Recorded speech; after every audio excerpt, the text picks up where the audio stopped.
Hello everyone.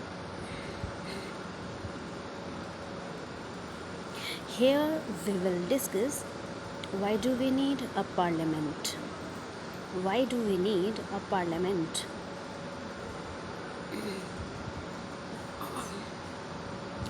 Legislature is not merely a law making body. Lawmaking is but one of the functions of the legislature. It is the center of all democratic political process. It is packed with action, walkouts, protests, demonstration, anonymity, concern, and cooperation. All these serve very vital purposes. Indeed, a genuine democracy is inconceivable without a representative, efficient, and effective legislature. The legislature also helps people in holding the representatives accountable. This is indeed the very basis of representative democracy. Yet, in most democracies, legislatures are losing central place to the executive. In India, too, the cabinet initiates policies, sets the agenda for governance, and carries them through. This has led some critics to remark that the parliament has declined. But even very strong cabinets must retain majority in the legislature. A strong leader has to face the parliament and answer to the satisfaction of the parliament. Herein lies the democratic potential of the parliament. It is recognized as one of the most democratic and open forum of debate. On account of its composition, it is the most representative of all organs of the government. It is above all vested with the power to choose and dismiss the government.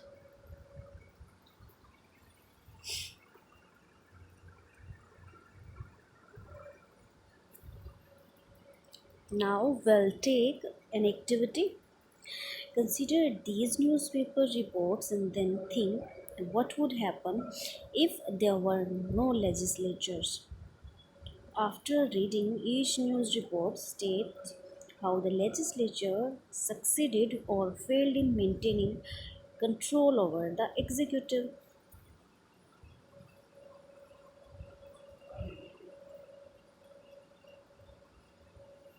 28th Feb 2002. The Union Finance Minister Jaswant Singh announced in the Union Budget proposal an increase of Rs 12 in the price of a 15 kg bag of urea. It was a raise in price by rupee 12 and a smaller increase in the price of two other fertilizers, which constituted about 5% rise in prices. The current urea price of rupees 4,830 a ton carries a subsidy of as much as 80%.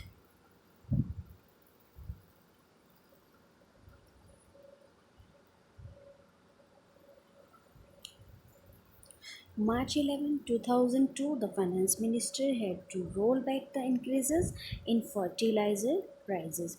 Under intense opposition pressure, it was updated in the Hindu. On 4th June 1998, the Lok Sabha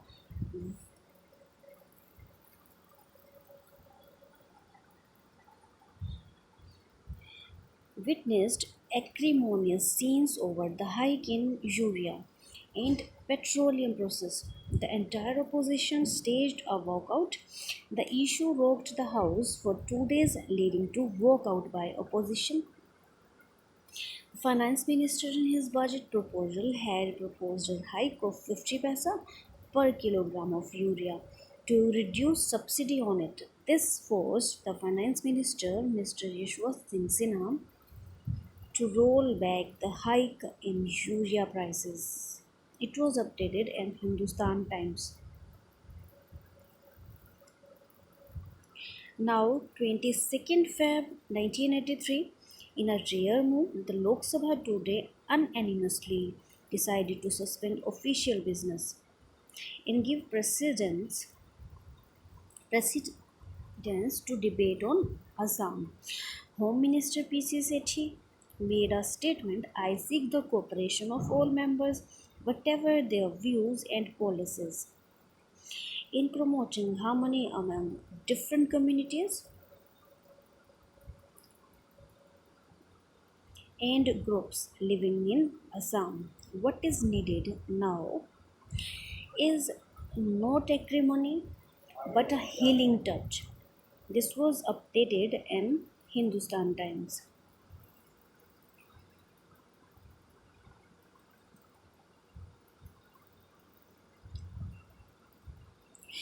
Congress members voiced protest against atrocities on Harijans in Andhra Pradesh. It was updated in Hindu.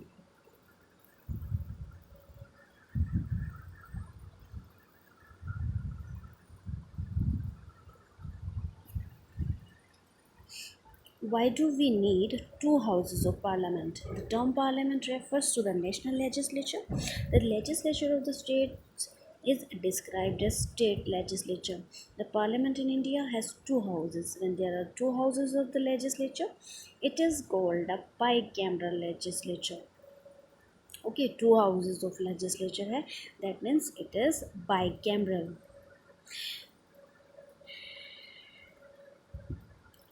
The two houses of the Indian Parliament and the Council of States or Rajya Sabha and the House of People or Lok Sabha.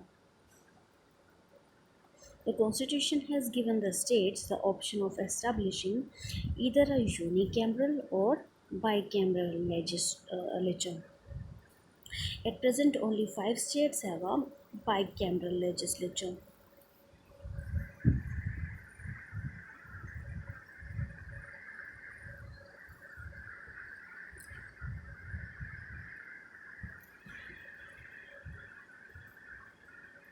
Have a look.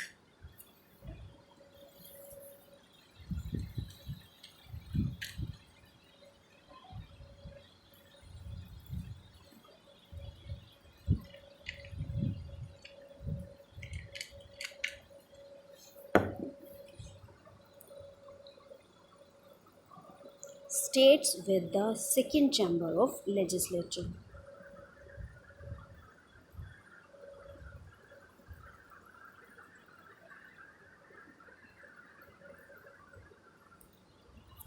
Countries with large size and much diversity usually prefer to have two houses of the national legislature and to give representation to all sections of the society and to give a representation all geographical regions or parts of the country.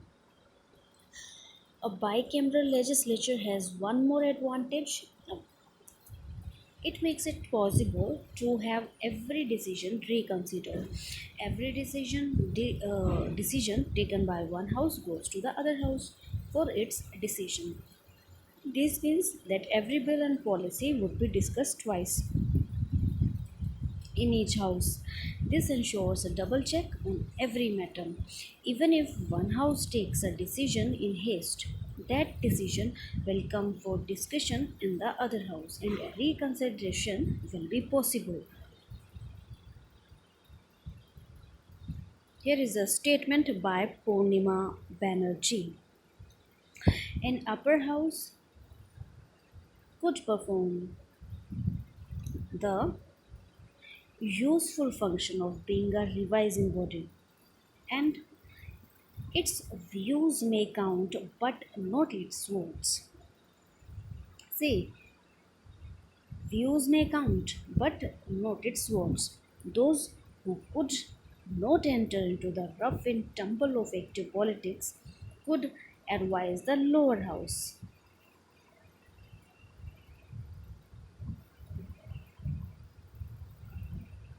Now, Rajya Sabha.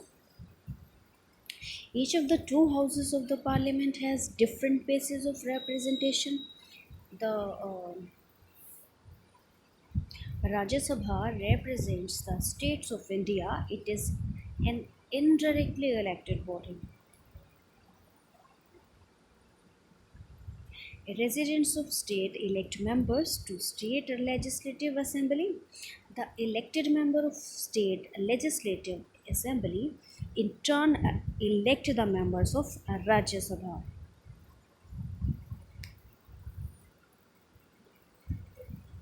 Okay, elected members of state legislative assembly elect the members of Rajya Sabha. We can imagine two different principles of representation in the second chamber.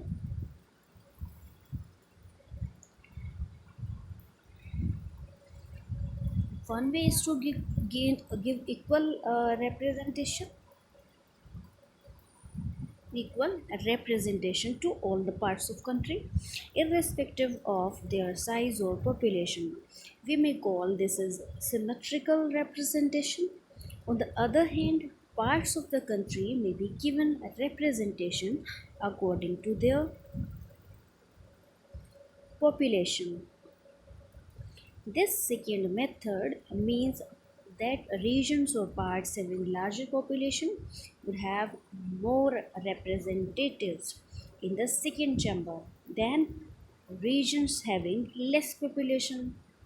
Okay, if it is on the basis of population, तो automatically more representatives होंगे. In USA, every state has equal representation in Senate. This ensures equality of all the states, but this also means that a small state would have the same representation as the larger states. The system of representation adopted for the Rajya Sabha is different from that in the USA. The number of members to be elected from each state has been fixed by the fourth schedule of the constitution. तो जो number of members है it is given in the fourth schedule of constitution. What would happen if we were to follow the American system of equality of representation in the Rajya Sabha? Uttar Pradesh, with a population of 1718.29 lakhs, would get seats equal to that of Sikkim.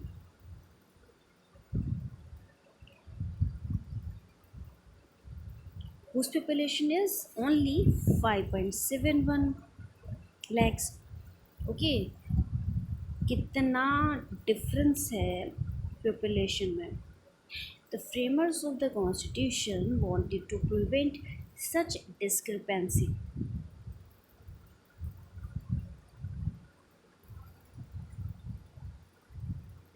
States with larger population get more representatives than states with smaller population get. There's a more populous state like UP sends 31 members to Rajya Sabha, while a smaller and less populous state like Sikkim has one seat in the Rajya Sabha. Members of the Rajya Sabha are elected for a term of 6 years. They can get re-elected. Members of the Rajya Sabha are elected for a term that is 6 years, and they can get re-elected. All members of the Rajya Sabha don't complete their terms at the same time.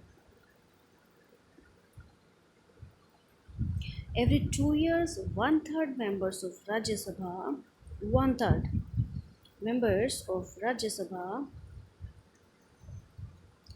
complete their term, and elections are held for those one third seats only. Those one third seats only. Thus, the Rajya Sabha is never fully dissolved. Therefore, it is called the Permanent House of Parliament. Permanent House of Parliament. The advantage of this arrangement is that even when the Lok Sabha is dissolved,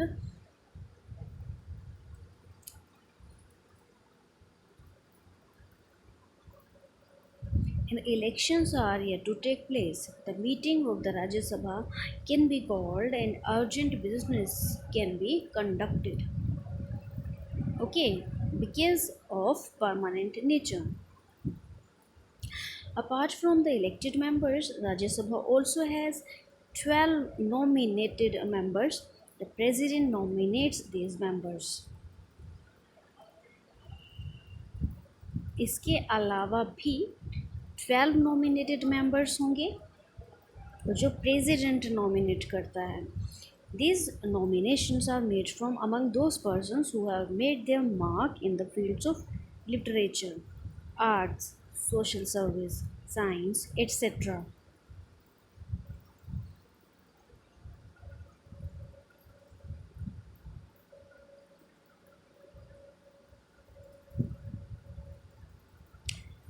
So, have a look on bicameralism and Germany.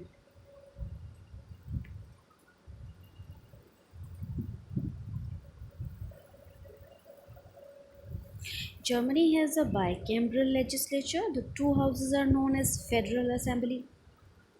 One is Federal Assembly and other is Federal Council.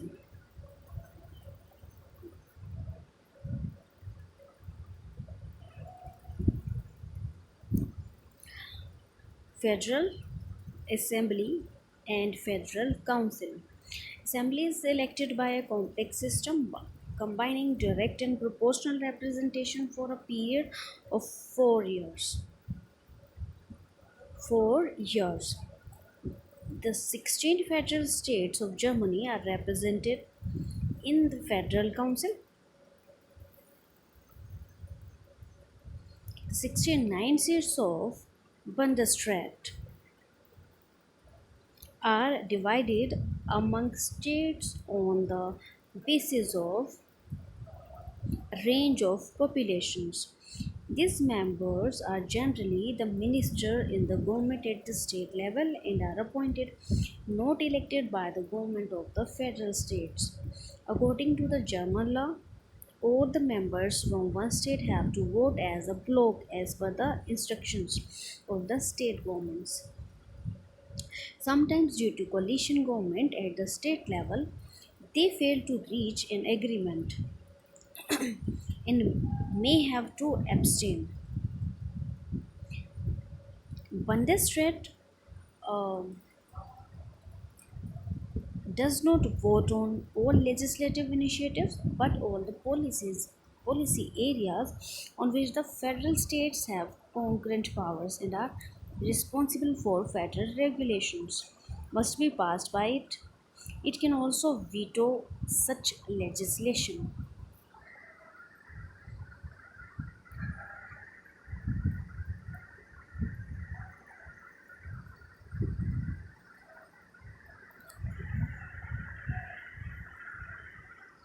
Now, take activity. Find out the number of representatives elected from different states. Prepare a chart showing number of representatives in the population of the state according to 2001 census.